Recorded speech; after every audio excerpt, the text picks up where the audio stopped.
एक गांव में हरि नाम का एक व्यापारी रहता था। वह बहुत मेहनती था, लेकिन उसमें दो बड़े दोष थे, लालच और घमंड। एक दिन गांव में अकाल पड़ा। लोगों को अनाज की सख्त जरूरत थी। हरि के गोदाम अनाज से भरे थे, फिर भी उसने दाम बहुत बढ़ा दिए। उसने सोचा, अब तो खूब मुनाफा कमाऊंगा, मुझे कौन रोक सकता है। कुछ समय बाद गांव के बुजुर्गों ने मिलकर पास के शहर से अनाज मंगवा लिया। हरि का सारा अनाज गोदाम में ही सड़ने लगा। नुकसान देखकर भी उसका घमंड नहीं टूटा। कुछ महीनों बाद हरि बीमार पड़ा। उस समय वही लोग उसकी मदद के लिए आगे आए जिन्हें उसने लालच में ठुकराया था। तब हरि को अपनी गलती समझ आई। उसने मन ही मन कहा, एक गांव में रामू नाम का एक किसान रहता था। उसके पास अच्छी खासी जमीन थी, फिर भी वह हमेशा और ज्यादा पाने की लालसा में रहता था।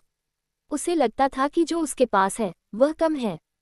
एक दिन उसे पता चला कि गांव के बाहर एक सुनसान जमीन पड़ी है।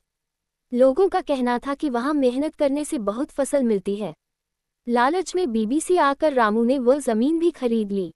रामू दिन रात काम करने लगा। वह न आराम करता, न ही अपने परिवार पर ध्यान देता। धीरे धीरे उसकी सेहत बिगड़ने लगी, लेकिन लालच ने उसकी आंखें बंद कर दी थीं। उसने सोचा कि अगर वह और ज्यादा जमीन पर खेती करेगा तो बहुत अमीर बन जाएगा। इसी चक्कर में उसने अपनी पुरानी जमीन की देखभाल भी छोड़ दी।